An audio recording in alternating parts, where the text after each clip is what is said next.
جب آپ وہاں ٹور کے لیے نکلیں گے بسوں وغیرہ میں تو وہ ٹورسٹ حضرات جو ہوتے ہیں جو گائیڈنگ کرتے ہیں وہ آپ کو جب لے جائیں گے تو ایک پہاڑ کی طرف سے جب لے جائیں گے تو آپ کو بتائیں گے دیکھو وہ جو نشان دکھ رہا ہے وہ نہر زبیدہ کا ہے، یہ بغداد سے نہر کھدوا کر اس نے پانی یہاں پہنچایا تھا۔ اب ظاہر بات ہے اس زمانے میں بغداد سے لے کر مکہ تک نہر کھودنا آسان کام ہے،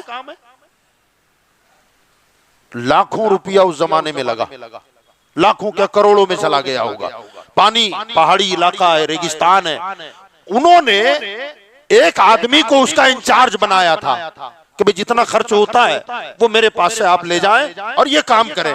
اب وہ انچارج مزدوروں کو جمع کرتا، انجینئروں کو بلایا اور ان سب کی خدمات لے کر نہر کھودتے کئی سالوں میں، کئی سال کے بعد مکہ مکرمہ پانی پہنچانے میں کامیاب ہو گئے، پانی روانی کے ساتھ بہنے لگا۔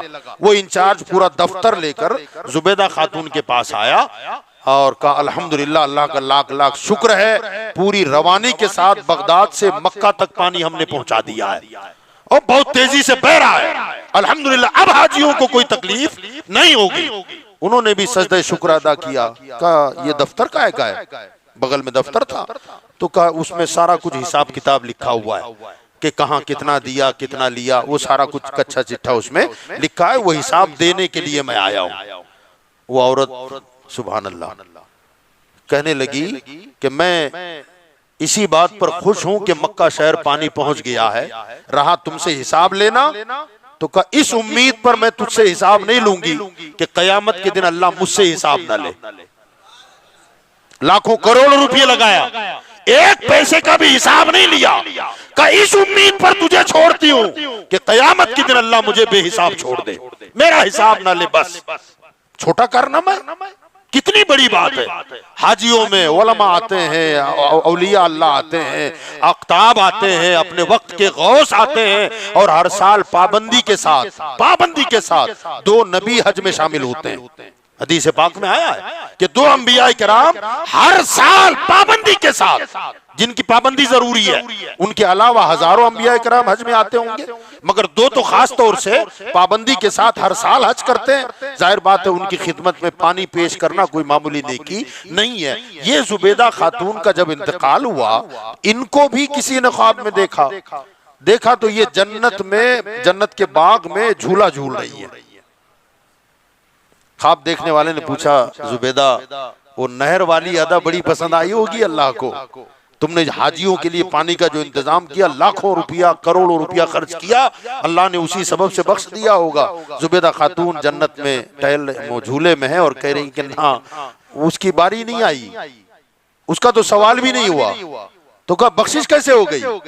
کہا میں بالکل نو عمر لڑکی تھی، شادی نہیں ہوئی تھی میری، میں اپنے سہیلیوں کے ساتھ جھولا جھول رہی تھی، توجہ دیں آپ، جھولا جھول رہی تھی، اچانک جھولا جھولتے ہوئے میرے سر کا دوپٹہ میرے گلے میں آ گیا اور میں جھولا جھول رہی ہوں۔ اسی درمیان مسجد سے اذان کی آواز میرے کانوں سے ٹکرائی، جیسی اذان آئی اللہ کے نام، اس کی عظمت اور اس کی جلالت کے سبب میں نے جھولا روکا اور کاندھے کا دوپٹہ اٹھا کر تعظیماً میں نے سر پہ رکھا کہ اذان ہو رہی ہے۔ بس اللہ کو میری یہی ادا پسند آ گئی۔ اللہ نے فرمایا کہ زبیدہ تو نے میرے نام کی عظمت کی وجہ سے اپنا جھولا رکوا کر تیرا سر جو کھلا ہوا تھا تعظیماً تو نے اپنے سر پہ دوپٹہ ڈالا تو اذان کی تعظیم کی وجہ سے میں تجھے بخش دیتا ہوں۔ ذرا دیکھیں آپ، ذرا سوچیں، اللہ نکتہ نواز ہے۔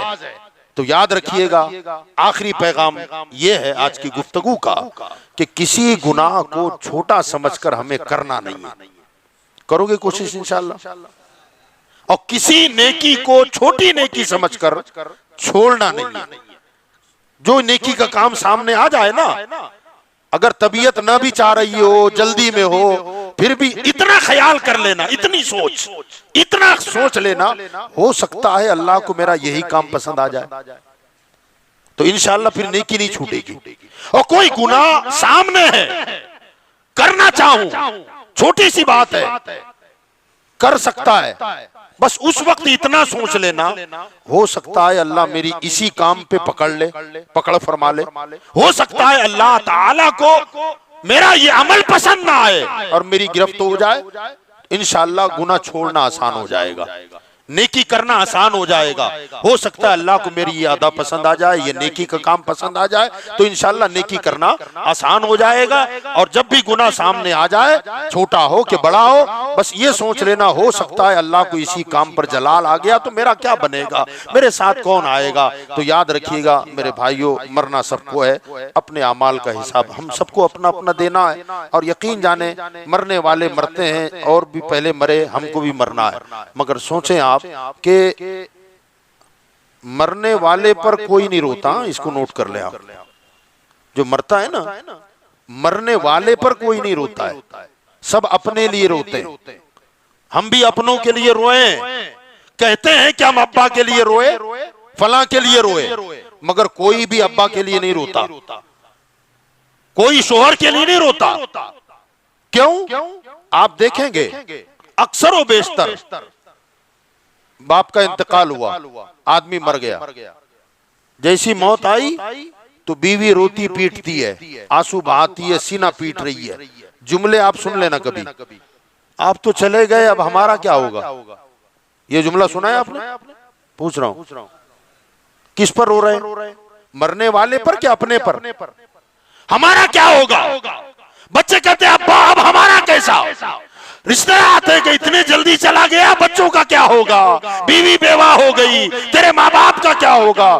آج تک کسی سے سنا ہے کہ ابا گزر گئے، ابا بغیر پنکھے کے نیند نہیں آتی تھی، قبر میں سوؤ گے کیسے، قبر کے سوالوں کا جواب کیسے دے پاؤ گے، گھوپ اندھیرے میں کیسا کرو گے، قبر میں کرام منکر نکیر آئیں گے، ان کی بھیانک صورتوں کا مقابلہ میرا باپ کیسے کرے گا، میرا شوہر کیسا کرے گا۔ اس پر کوئی روتا ہے؟ قبر میں کیا بنے گا، حشر میں کیا ہوگا، سوالوں کے جواب دے پائے گا کہ نہیں دے پائے گا۔ بغیر تکیے کے سوتا نہیں تھا، بغیر گدے کے سوتا نہیں تھا، وہاں تو نہ تکیہ ہے، نہ بستر ہے، نہ کھڑکی ہے، نہ پنکھا ہے، کچھ نہیں۔ وہاں ابا کا کیا ہوگا، ہمارے شوہر کا کیا ہوگا، اللہ کے قہر و جلال کا جواب کس طرح مقابلہ کر پائے گا، سامنا کر پائے گا، اس پر کوئی نہیں روتا ہے۔ سب یہی سوچتے ہیں بچوں کا کیا ہوگا، بیوی کا کیا ہوگا، بوڑھے ماں باپ ہیں، جوان بیٹا چلا گیا، ان کا کیا ہوگا۔ تو یاد رکھیے گا جیسے اوروں پر رویا جاتا ہے، یہی حال ہمارا بھی ہوگا۔ ہماری قبر کے بارے میں کوئی نہیں سوچے گا، حشر کے بارے میں کوئی نہیں سوچے گا، فرشتوں کے سوالوں کے جوابات کے بارے میں کوئی نہیں سوچے گا، اس کے بارے میں ہم کو ابھی سوچنا ہے۔ اگر ابھی سوچ لیا اور یہ سمجھ لیا کہ ہو سکتا ہے کسی گناہ پر میرا رب اگر پکڑ لے تو کون بچانے آئے گا، تو سمجھ لو گناہ چھوڑ دینا آسان ہو جائے گا۔ اور کسی نیکی کرتے وقت یہ تصور کریں ہو سکتا ہے میرے رب کو میری یہ ادا پسند آ جائے، تو پھر نیکی کرنا آسان ہو جائے گا۔ کرو گے کوشش انشاءاللہ۔ آج کا یہی پیغام ہے، سمجھ لو اگر اس پر ہم نے کوشش کر لی نا، تھوڑی تھوڑی، مکمل اگر نہ کر سکو تو کم سے کم تھوڑا، اس فقیر کی یہ جملہ اگر آپ کو یاد رہے، کوئی گناہ ہے، کوئی گناہ میں کر سکتا ہوں، چھوٹا سا کام ہے، لیکن اتنا سوچ لے ہو سکتا ہے میرا رب اگر اسی پر جلال میں آ گیا تو میرا کیا بنے گا، اور آپ نے گناہ چھوڑ دیا، یقین جانے آپ کی تو بخشش ہو سکتی ہے، مجھ فقیر کی بھی بخشش ہو جائے۔ کریں گے انشاءاللہ کوشش کریں، اللہ سب کو جزائے خیر عطا فرمائے۔ آپ لوگ شاید جانتے ہیں، ایک اعلان ضروری میں کر دوں کہ آل انڈیا قادری مشن کے زیر اہتمام ہر سال 14 جنوری کو گوشت مانڈے کا پروگرام ہوتا ہے۔ اس سال بھی انشاءاللہ 14 جنوری کو وہ ہوگا، وہاں سے پارسل یہیں آپ کے یہاں پر آتے ہیں اور یہیں سے وہ تقسیم ہوتا ہے۔ ایک کارٹ کی جو قیمت رکھی گئی ہے وہ 150 روپیہ ہے، 150 روپیہ۔ بعض جگہوں سے سننے میں آیا کہ بڑا مہنگا رکھ دیا ہے، تو مہنگائی بڑھ بھی رہی ہے، پچھلے سال کچھ کم تھا اس کا دام، اس مرتبہ بڑھ گیا ہے، بڑھا دیا گیا ہے۔ اس کی وجہ یہ ہے کہ دوسری ساری چیزوں کے جو دام ہیں وہ بڑھے ہوئے ہیں، اس اعتبار سے 150 روپیہ رکھا گیا ہے۔ اور پھر بھی اگر کسی کو زیادہ ہی لگتا ہے تو ایک بات سن لیں آپ کہ وہ کسی کے پرسنل جیب میں پیسہ نہیں جائے گا، بلکہ وہ سارا کا سارا پیسہ ایک مسجد بن رہی ہے حنیف نگر بھیستان ریلوے اسٹیشن آپ نے دیکھا ہوگا بھیستان کا، اس کے سامنے والے حصے میں جو آبادی ہے اس کا نام ہے حنیف نگر. وہاں پر گوشالہ بھی بنی ہوئی ہے، دیکھا ہوگا آپ نے. پانجرا پل سے جب اتریں گے آپ تو وہاں گوشالہ ہے. گوشالہ کے پیچھے والی جو بستی ہے وہاں تقریباً 500 مسلمانوں کے گھروں کی آبادی ہے، مگر مسجد نہیں تھی. تو انہوں نے ہم سے رابطہ کیا، الحمدللہ ہم نے کوشش کی، آپ لوگوں نے تعاون کیا بڑھ چڑھ کر کے، اور الحمدللہ وہ مسجد کا کام کافی حد تک 5 فلوٹ پہ مسجد بن رہی ہے وہ. اور بیچ میں لوگوں کا تعاون گھٹا، مگر ہم نے مسجد کا کام روکا نہیں، ہمت کر کے چلاتے رہے. اور کچھ مخیر حضرات سے ہم قرض لیتے رہے، اور قرض لے کر کے مسجد کا کام بہرحال چلتا رہا. تقریباً 10.5-11 لاکھ روپیہ مسجد پر قرضہ ہو گیا ہے. اب چونکہ وہ قرض ہم نے لیا ہے تو رات کو آنکھ کھلتی ہے تو پھر نیند نہیں آتی فجر تک کہ کیسے دیں گے اور کیسے چکائیں گے. تو اس مرتبہ ہر سال بھی جو گوشت مانڈے کا پروگرام ہوتا ہے تو اس کا جو بھی منافع آتا ہے نا وہ کہیں نہ کہیں دینی کام میں خرچ ہوتا ہے، مگر اس مرتبہ اس میں جو منافع آئے گا وہ سب کے سب مسجد میں دینا ہے. تو آپ کوشش کریں گے انشاءاللہ. تو ڈائریکٹ نہ صحیح انڈائریکٹ ہی اس دن فائدہ ہوگا. گھر کی عورتوں کو کھانا بنانے سے راحت ملے گی، کھانا بنانا نہیں پڑے گا. دوسرا ہے کہ کھانا آپ کو کھانا ہے، اور چاہے گھر میں بناؤ تب بھی پیسہ لگے گا، باہر سے منگاؤ تب بھی پیسہ لگے گا. اگر ہم وہیں سے کھانا خریدتے ہیں تو ظاہر بات ہے اس سے جو 2 پیسہ 4 پیسہ منافع ہوگا وہ مسجد میں جائے گا، لیکن نام تو آپ ہی کا لکھا جائے گا کہ آپ کے ذریعے 5 روپیہ گیا ہے. کوشش کریں گے انشاءاللہ انشاءاللہ. دوسرا یہ کہ گوشت مانڈے کے پروگرامات میں بہت سارے لوگ حصہ لیتے ہوں گے، اور ہم نے بھی کئی سالوں سے یہ کام کر رہے ہیں. اس میں جو منافع ہوتا ہے 2-5 روپے سے زیادہ ایک پارسل پہ شاید امین بھائی ہے نا، اس سے زیادہ نہیں بچتا. محنت بہت ہوتی ہے، لگ بھگ 2 سے 3 راتیں تو ہماری ایسی نکل جاتی ہے. میں خود بھی رات بھر جاگتا ہوں، صبح سے پارسل روانہ کرنا وغیرہ ایک بڑی محنت ہوتی ہے. اور کئی نوجوان ہمارے ساتھ جڑے رہتے ہیں، رات بھر جاگتے ہیں. اس میں منافع نہ کے برابر ہوتا ہے، 2-5 روپیہ جیسا ہوتا ہے. اس میں زیادہ بچت اس صورت میں ہوتی ہے جب لوگوں کا تعاون زیادہ ہو. لوگ اگر اپنی طرف سے کچھ نہ کچھ دیتے ہیں، کسی نے مسالہ دے دیا، کسی نے تیل دے دیا، کسی نے لکڑی دے دی، اس طریقے سے وہ جو منافع ہوتا ہے اس میں کچھ زیادہ بچتا ہے. تو میری آپ سے ایک مزید گزارش یہ ہے کہ آپ اس میں کچھ نہ کچھ حصہ ضرور ڈالیں. ایک تیل کے ڈبے کی قیمت غالباً 2200 یا 2300 روپیے 2300 روپیہ ہے. اگر آپ لوگ ایک تیل کا ڈبہ بھی دیں گے تو میں سمجھتا ہوں اس میں تقریباً 55 ڈبہ اس میں لگ رہا ہے. تو ایک تیل کا ڈبہ اگر ہو جاتا ہے، خالی تیل نکل جائے تو کافی کچھ منافع آپ کی جانب سے اس میں شامل ہو جائے گا. اور انشاءاللہ وہ پیسہ مسجد میں لگے گا، اس دن کھانا بھی آپ کو مل جائے گا. اور کسی نہ کسی طرح جب مسجد میں لگے گا نا تو یقین جانے آپ حدیث سن لیں. آپ چھوٹی سی حدیث میں آپ کو سنا دوں. حضور صلی اللہ علیہ وسلم نے صحابہ سے ارشاد فرمایا کہ جو بندہ زمین پر مسجد بناتا ہے اللہ تعالیٰ اس کے نام کا جنت میں محل بنا دیتا ہے.